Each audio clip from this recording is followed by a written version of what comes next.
And that's very painful. To acknowledge that without adding any pain to that, meaning without being judgmental toward ourselves or to the one who causes us pain. So for people who can't do that, they go through hypnosis session and they're led to deal with their own, to connect with their own past, with their own emotion at the subconscious level. But mindfulness meditation is to deal with emotion at the conscious level, to bring things, to bring activities at the subconscious level to the conscious level.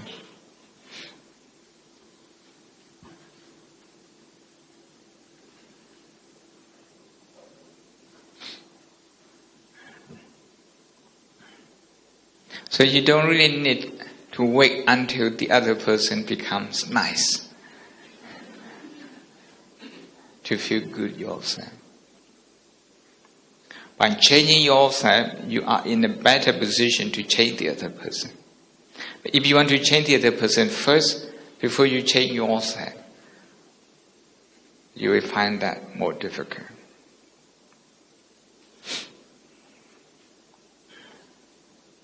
Any question?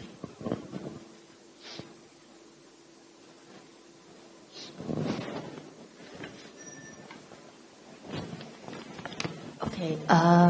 Don't mind I quote your example just now that you mentioned that you took a cab. All right. He's supposed to charge you at $6.50 pounds, but he charged you at $13. Okay, if I were to look at this situation, and if I were not to get angry with him, all right, if my first thought that come to me is, he probably did this money for his family. This is so-called my assumption being made. Is my thought in this way correct or is not correct? But I feel that there's no point for me to argue with him. I mean, just an example.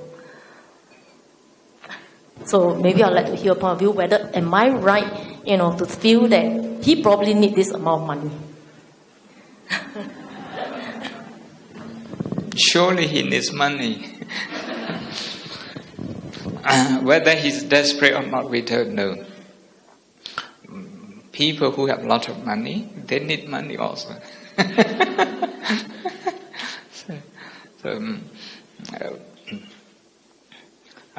The fact that his mind operates that way, that he feels the need to cheat, that he doesn't mind going that way, going down that way, that fact in itself is good enough, to look at it as pain.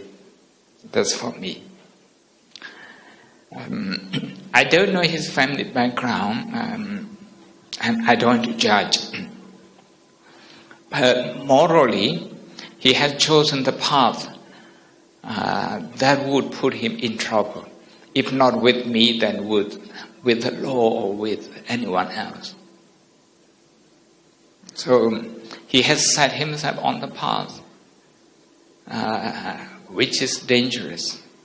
So that in itself, if you look at him as your child, you can have compassion towards him. But if you look at him as somebody who cheats you, who has done injustice to you, you're taking that personally, and that could cause you more.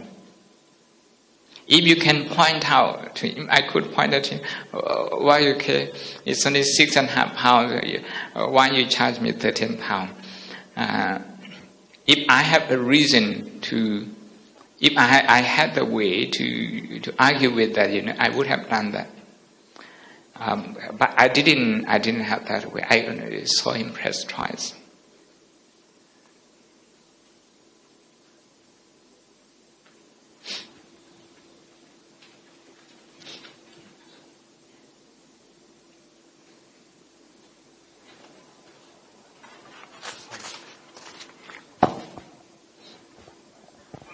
Hello.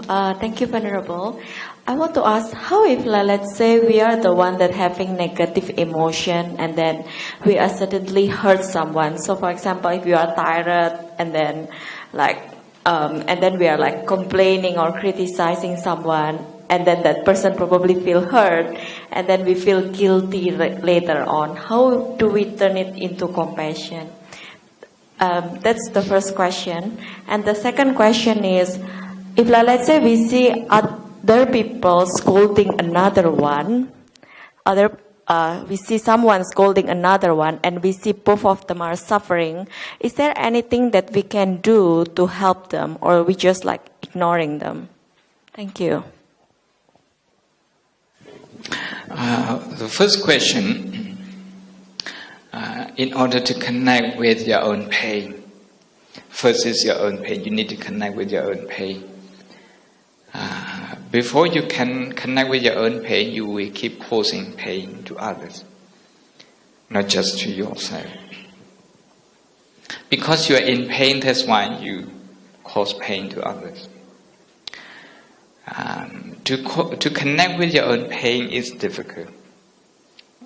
The easier one is to connect with your breathing, to connect with your breath. That is why we do breathing meditation.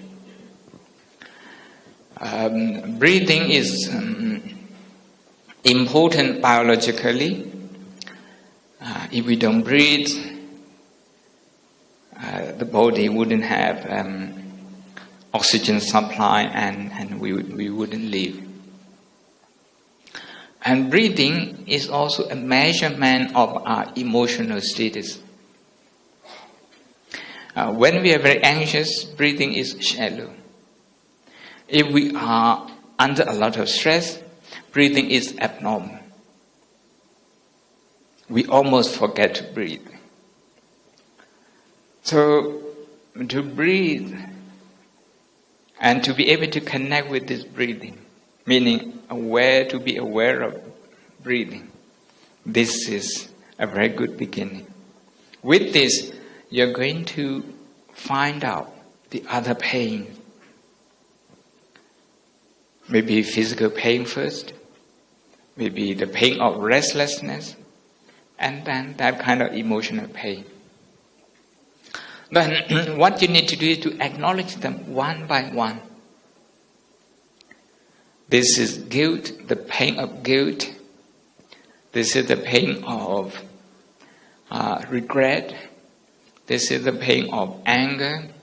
This is the pain of restlessness. This is the pain of habitual reaction. You need to dissect the emotion.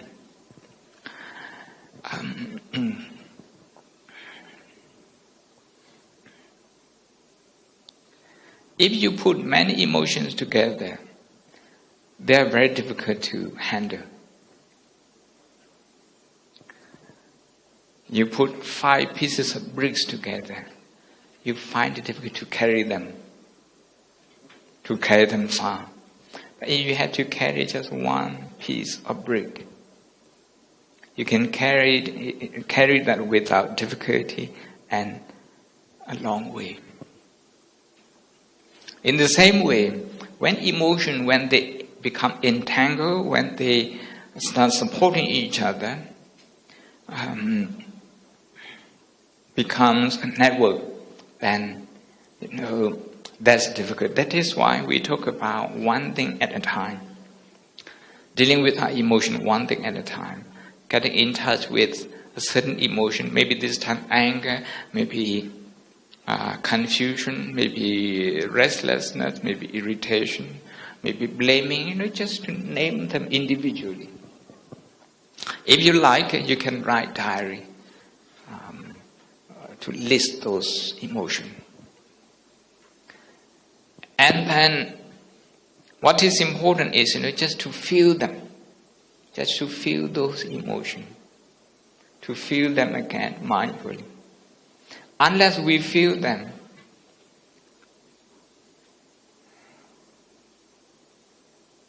our subconscious mind cannot be informed of the pain, about the pain. So to inform our subconscious mind about the pain is just to feel them without reasoning them, without thinking about them. If by just thinking about emotion you can solve that, we can all solve that. We have all gone to school, to university, we learn how to think, but we have never learned how not to think. We have never learned how to stop thinking. Sometimes you can't stop thinking and you can't sleep. Okay. So to acknowledge the pain in a proper way, first yourself and then to the other people that you think you have hurt. Then when it comes to the quarrel between the third person, as in your second question, the first is we always have to start with ourselves, whether we are affected. Whether emotionally we align ourselves with one of them, with either of them. Whether we start blaming, yes, it's right that he gets some scold because he is like this, is like that. Or maybe you start blaming the person who scolds, start having negative attitude towards that person. If that's the case, you got to work on yourself first. Once you have worked on yourself first, you are in a position to be an objective mediator. To listen to both of them, to their pain. They don't need to agree with each other, but if you simply listen to them. Sometimes we don't actually need to give any solution. We just need to listen to them. And they feel that their pain is being understood, being recognized, that they are not alone anymore. And from that point, people start behaving in a very reasonable way. Before that, they think they are alone with their pain. No one understands their pain. No one ever listens to them. Like that.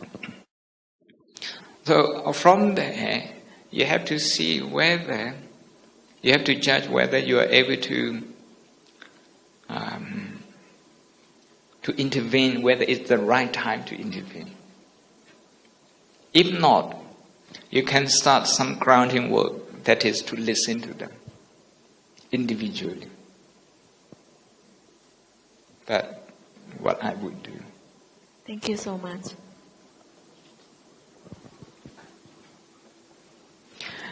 One question here, why I was doing the exercise just now, the judgmental thought automatically came in. How should I deal with this?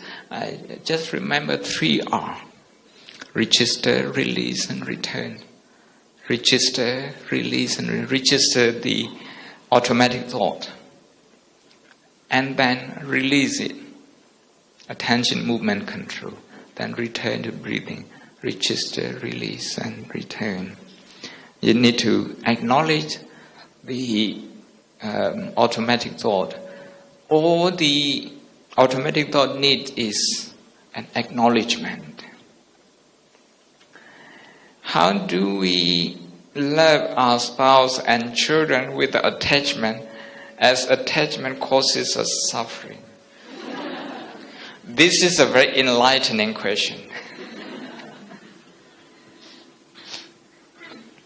I don't have a good answer to this, but I'd like to recommend you to Dr. Rick Hansen, the author of The Buddha's Brain. In that work, he looks at attachment neurologically, how your neurology changes, how you can love without attachment. I think he would answer better than me, so I give you homework.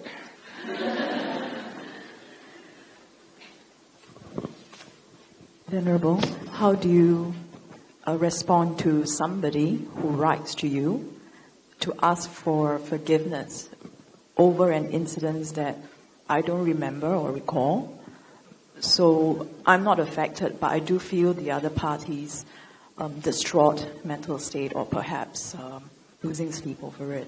How do you help her with the pain? Yes. You remind me one incident. I think it must be about 8 years ago. I was suffering from laryngitis. Then I had a lot of difficulty speaking. Then one of the ladies in the audience, was laughing at something. But after she went home, she felt guilty. She felt that she was laughing at me, laughing at my difficulty. I didn't feel that. I didn't even notice that. So she wrote me a letter, asking for forgiveness. I had a difficult time locating this lady in my memory. But I wrote back that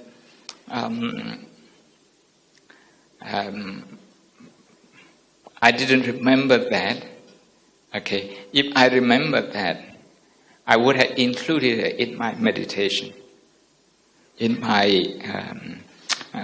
this Karuna meditation. I would have done compassion for my throat pain, laryngitis pain, and I would have done compassion for her, for not being able to connect with my pain. So I would have done that. I told her that. What I told her was to simply acknowledge the chattering mind. That's automatic mind. Not to place too much importance on that, and not to ignore that. To place too much importance is to indulge in that. To ignore that is also the other extreme. So to avoid these two extremes, to just simply acknowledge that chattering mind.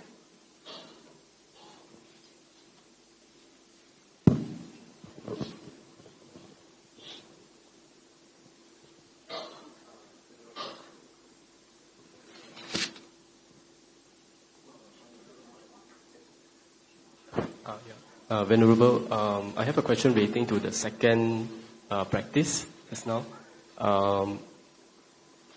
So when I did a practice, we were asked to meditate on negative and positive emotion. When I meditated on the negative emotion, I noticed my shoulder tense up. And when I meditated on the happy emotion, my body relaxes, my shoulder relaxes. And then when I focus on my breathing, it relaxes a bit more. So my question is, what's the role of meditating on the positive emotion in that practice? And would positive emotion in our meditation practice, will we have a beneficial effect? Should we practice it? I just read this question first, and I answer your question. That will lead to the next and last session.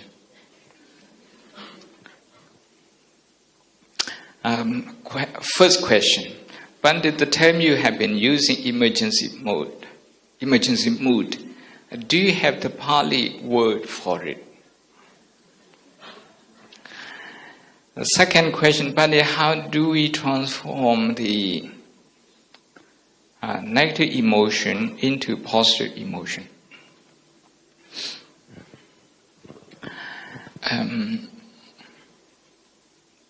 I think there are many terms that we can use to explain emergency mode.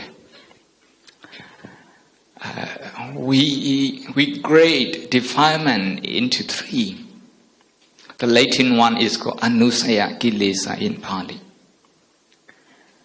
And next to that is called pariyuthana kilesa. And more than that is called vidikama kilesa. That's when transgression takes place. I think from the second one, Okay, the second and the third you can call them emergency mode. That is Pariyuthana Kilesa and Vidikama Kilesa. How do we transform negative emotion into positive one? We have just done this now. To acknowledge pain, the pain of anger, the pain of to look at all the negative emotion as pain, to group them as pain, to relate to them as pain, to feel them as pain, and then to transform them into compassion. The word dukkha is very important. The reason the Buddha used the word dukkha to describe all our experiences is because it's very wide-ranging. It can include all our experiences. The same with compassion.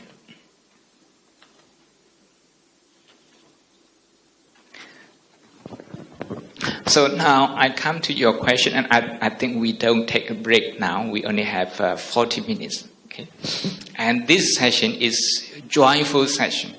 That is why you might survive without a break. Just.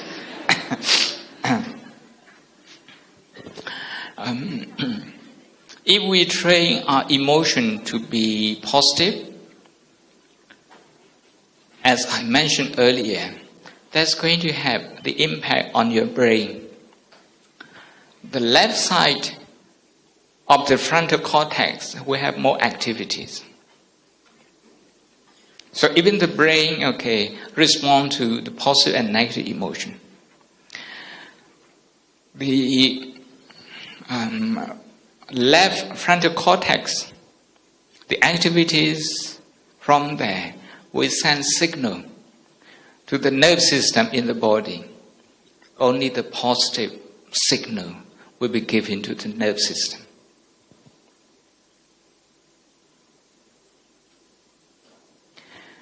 And the nerve system, the tissue, all the biological system that we have, will operate in a positive way, using minimal energy for maximum benefit.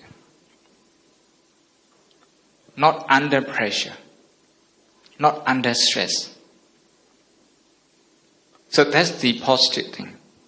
The negative thing is to use maximum energy for little benefit.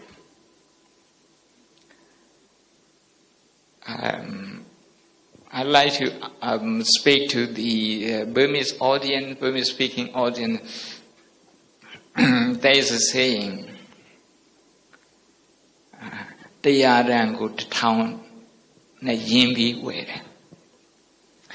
for something worth only $100, you invest 1,000. So that's negative, $900 negative in terms of accounting. 900 losses. Because you invest 1,000 just for 100 return. So it's very important to train the mind to connect with positive things. To congratulate yourself for the good thing that you have done, for your achievement. Sometimes, I sit with families in their living room. The walls are decorated with certificates, members of Royal College of this and that. But they themselves, they feel miserable. They can't connect to any of those certificates. The joy that those certificates give them, they can't access anymore. The mind has lost the skill to connect with those certificates. They become just a piece of paper. Actually, it's more than a piece of paper. It's the record of your effort, your hard work, your dedication, your skill. But even those skills, even those qualities, if you don't connect with them, you will lose them. you will lose them. So it's very important to develop positive emotion. With positive emotion, we have positive thinking. With positive thinking, we have positive action.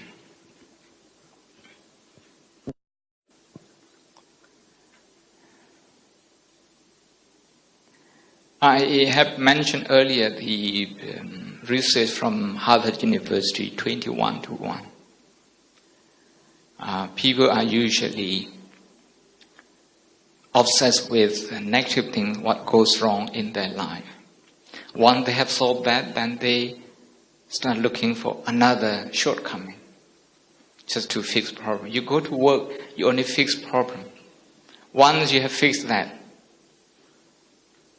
that's gone, that's the history. And you have to look for another problem and solve that. You are paid for that.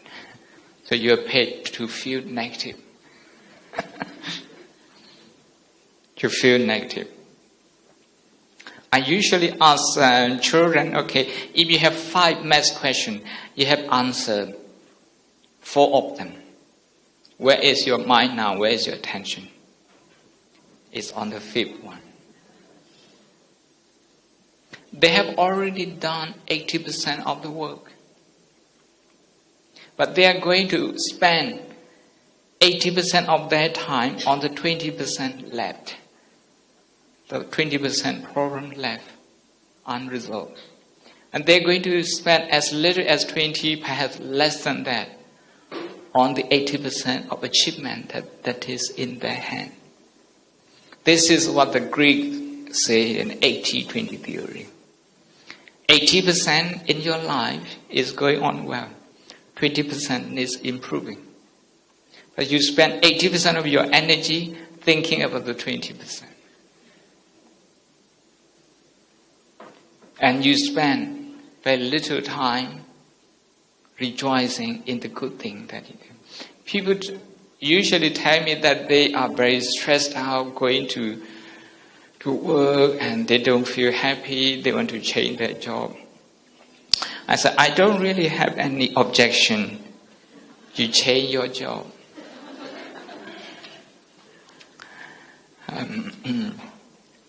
But whether you stay in the same job or you go to a new job, one thing that I want you to do is, you go to work, before you come home, just think about one thing that you have done well. Congratulate yourself and go home. Because that's not usually what you're going to do. You're going to take a lot of rubbish into your head and go home. I should have done that differently. I shouldn't have said that. I should have said that. All sorts of negative things, okay. You don't need to make effort. They just come in. Because of the habit, what we call habit energy is there. So you need to turn this energy into the positive one, try to relate to the positive one. Before you go to work, think about something good at home. And then go to work with that positive mind. You are ready to face the day, to start the day's work in a positive mood.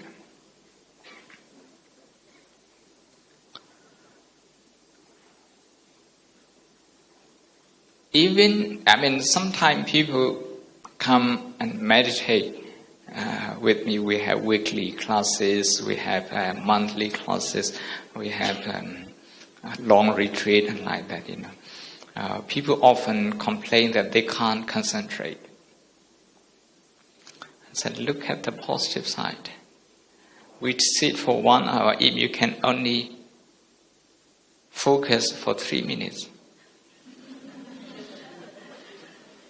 Take that 3 minutes to the next session. Forget about 57 minutes. Because you can't build anything on the 37 minutes. You can use the 3 minutes as your foundation for the next session.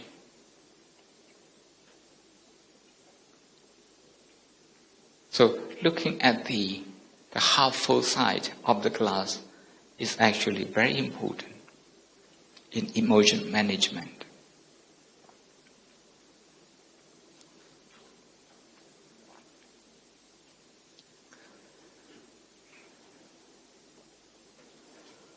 I often repeat myself, please forgive me, I'm going to repeat myself again here. And in KL, a gentleman, because he can't concentrate, and he is scared of meditation. So when his children asked him to come and see me, I think he's going to ask me to meditate. I better not go. So he's scared of me also. And then when his eldest daughter told me like that, okay, Papa is scared of you because you might force him to meditate. I said, okay, I promise not to meditate with him. So just ask him to come and see me. So when he came, I told him that, okay, I was tired and maybe we can do some thinking, some positive thinking. I said, okay, you can think whatever you like. Just think something you are happy about, something that you are proud of. That's all the meditation instruction. We sat for 20 minutes. His mind never wandered. He was a station master at the KL station, rail station. One day, a Singaporean lady, this was about 40, 50 years ago, a Singaporean lady, coming back from Penang with her toddler child. And after a few hours of journey, the child became restless, and he was getting fatter with his toy, so he threw his toy away, and the mother gave another one to play. He threw everything he was given up to some time.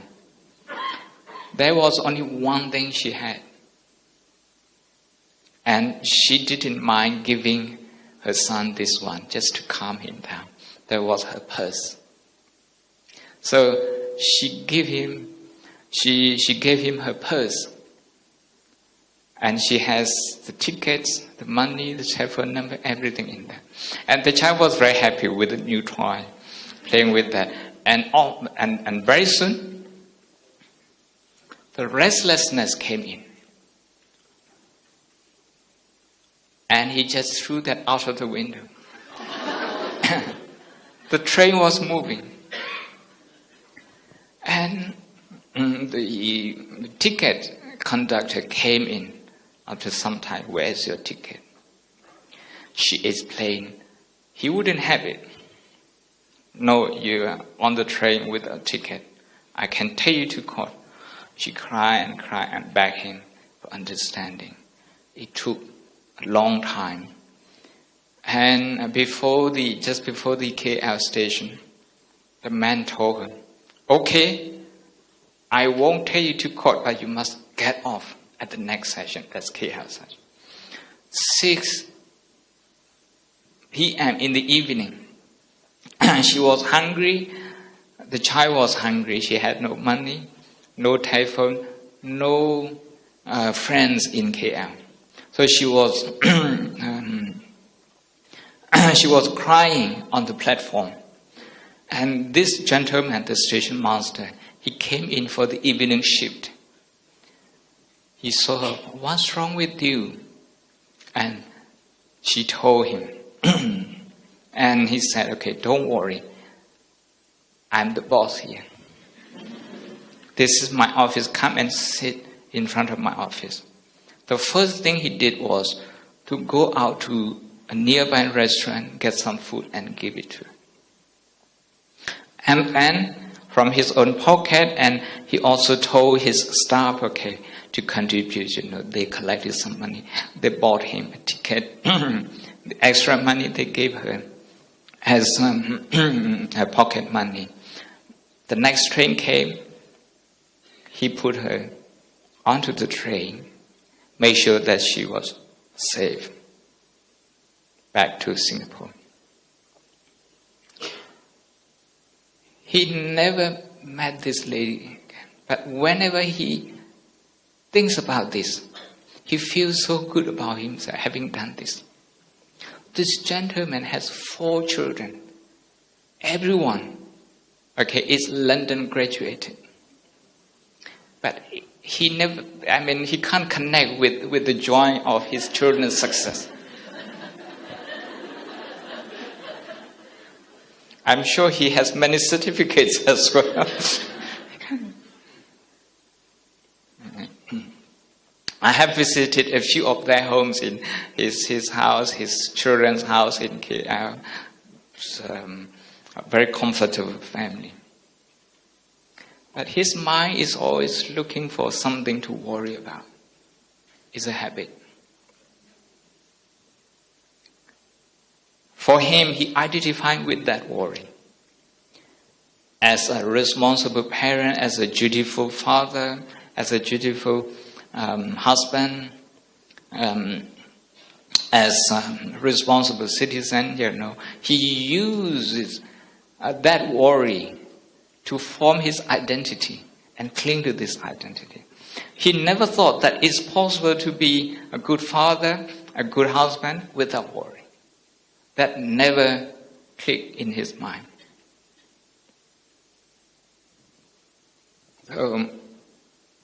I didn't know this story.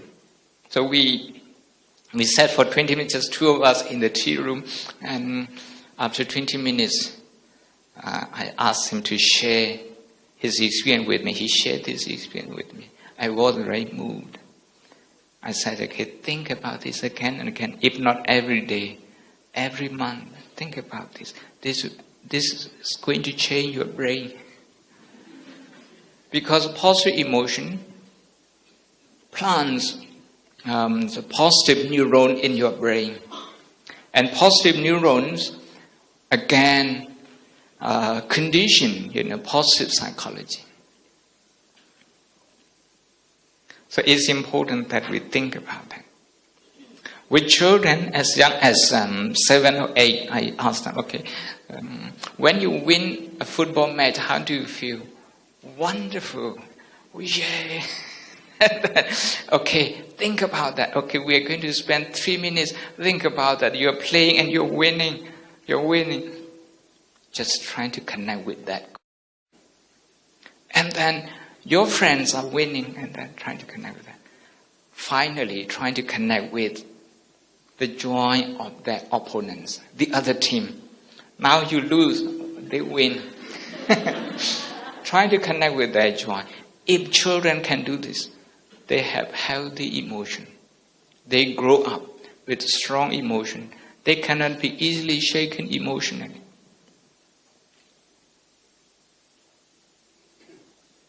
It's about self-confidence. If you're confident in yourself, simply because, half of you get up and disagree with me, I don't need to feel insecure. If I feel good in myself. You see? So this is about feeling good about ourselves. You have already bought a very nice and expensive handbag. Why do you need someone to approve? Before you can feel happy. Just look at your nice handbag and feel good about that. You need this exercise. Otherwise, you buy expensive handbag just to make somebody happy, just to satisfy others. Look at the contradiction in our own psychology. These are all part of complicated and complex emotional web that we have to get to know. And it's possible to get to know this. So we're going to do this exercise. This is a very joyful one. If children, you can think about the good thing. In the school, what makes you happy? At home, what makes you happy, like that. I think about 10 years ago, I did this here in Singapore. 9 years old girl, now she's big. She was thinking, one day she got a prize in the school, and her mom and dad were smiling. So we did it for about 5 minutes, and that was what she was focusing on. That's very good if she could connect with that. If that becomes a habit, that's very good. So first is trying to think of something that you have done and you're proud of.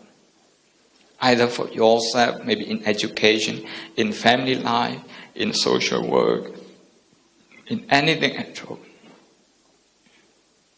And the second thing, with your family members, trying to relate to their joy, what makes them happy. The third one, in your friend. The fourth one, your colleagues. The last one, in somebody you don't like. Trying to feel their joy. This will be difficult, but just try. We have 10 minutes.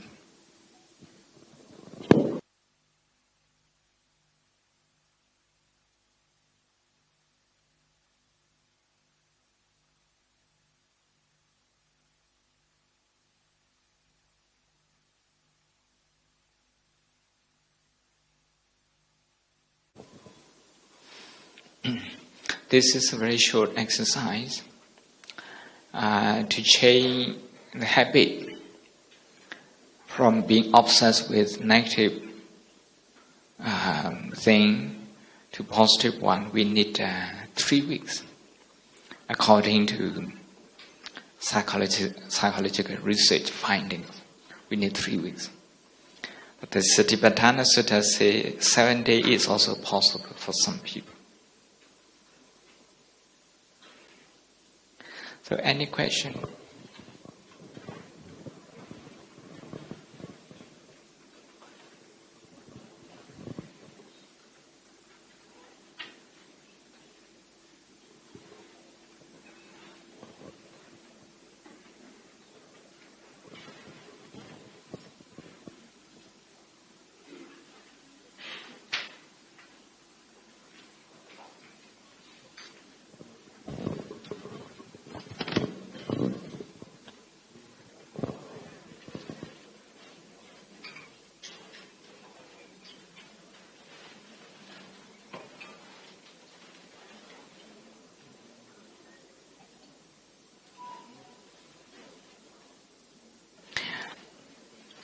When you said feel the negative emotion, does it mean to release the negative emotion?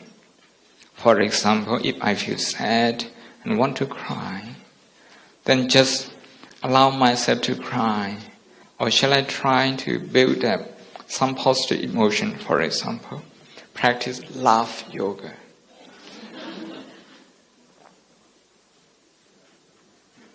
That's the first one. Second, why I often fall into sleep when I try to meditate. The second one is easier. I don't know why, but it's a good thing that you fall asleep. Many people can't sleep and they take sleeping pill. Now meditation makes you sleep. This is very positive. You shouldn't fight with sleepiness. You shouldn't go into emergency mode. Simply, you feel drowsy in meditation. Sometimes we feel bad because we think other people might have negative opinion on us if we feel sleepy during meditation. Other people are alert, we should be alert. Something like that. You compare yourself with other people. You put pressure on you also unnecessarily. Sleepiness is very innocent. If you start fighting with sleepiness, you will fight with anything. You will quarrel with anything.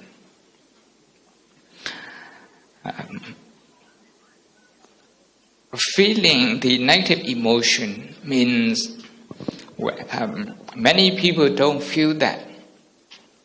Instead, they get carried away by that emotion, or they fight with that emotion. So just to simply feel the negative emotion is very difficult. You need non-judgmental mindfulness to feel negative emotion.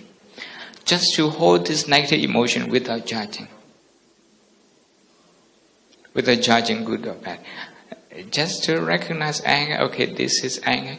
To feel how anger is changing your thought, changing your emotion, it's changing your physical reaction.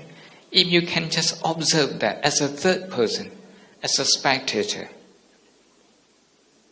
without getting involved with anger, just to look at that as a third person, that would be what I would call to feel negative emotion properly.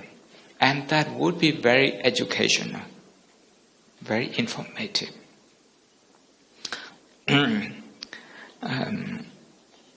Do we have anything else? I think everything. Any more questions? Good afternoon, Pandit. I'm the youngest. Okay. I'm the youngest in my family, and I've got brothers and sisters. So they consider themselves like to be great brothers and sisters because they teach me many things and provide me with many things that I should appreciate. But sometimes they are obviously unreasonable and misuse their titles as brothers and sisters. So, should I, is it sinful that I feel angry towards them, or should I, leave alone my anger, agitation alone and confront my own agitation? Like you mentioned, keep in touch with my anger. That's my question. Thank you. Thank you. Very nice question. You need to confront your own anger, to confront it in the right way. In the right way. The wrong way is to go into the emergency mode of fight or flight. That would be the wrong way. In most cases, it's not necessary to fight with anger. Sometimes we don't confront them, we suppress them. That's considered to be one extreme, self-torture. It's considered self-torture. We torture ourselves by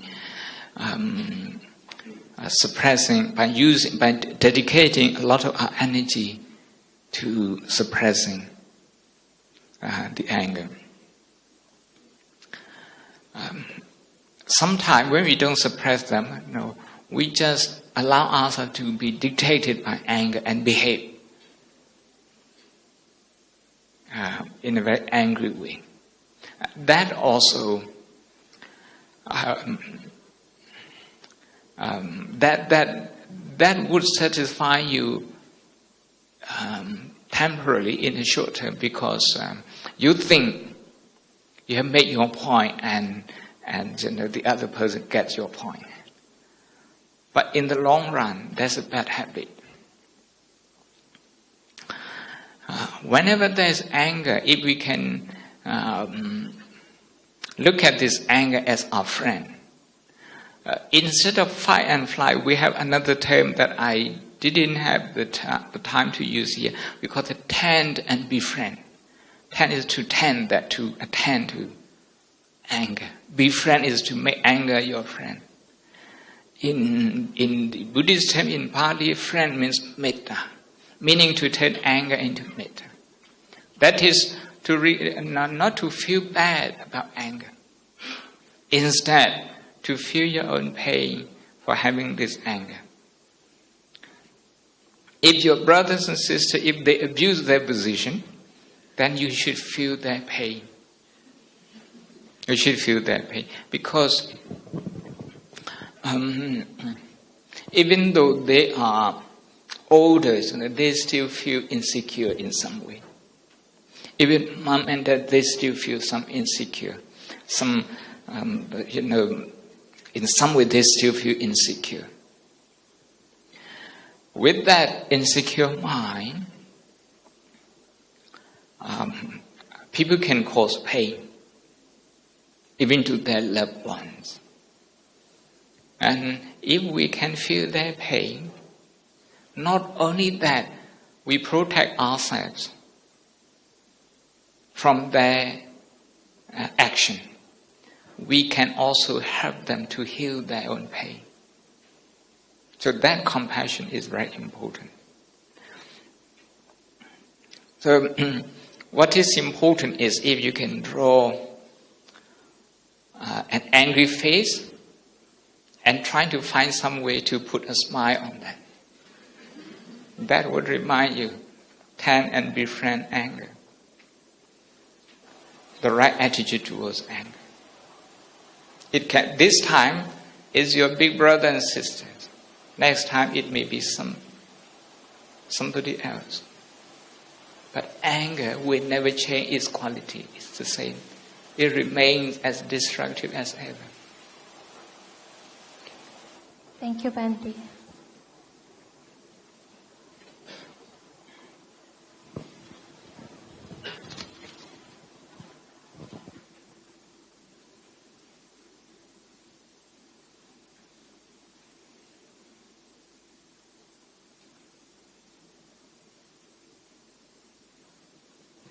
What is the difference between feeling indifference and being able to connect to others' feeling, yet not being affected by them? Feeling indifference is actually suppressing. Sometimes it's about the inability to connect with their pain. When you can connect with other people's pain, you also have very limited ability to connect with your own pain. It's likely that you will interpret your own pain in a way that would cause more pain, that would make pain easier to happen the next time. So, dealing with our pain in the right way and dealing with other people's pain in the right way, there's no difference. If you know how to deal with your own pain in the right way, then you will be able to deal with other people's pain as well. Not being affected by them is, as far as I can see, only mindfulness and compassion, these two qualities, will help us to stay connected with other people's pain without being affected by them. Instead, we can use their pain as motivation to work hard. People use competition as motivation to work hard, to motivate themselves. But I think that's a very worldly way.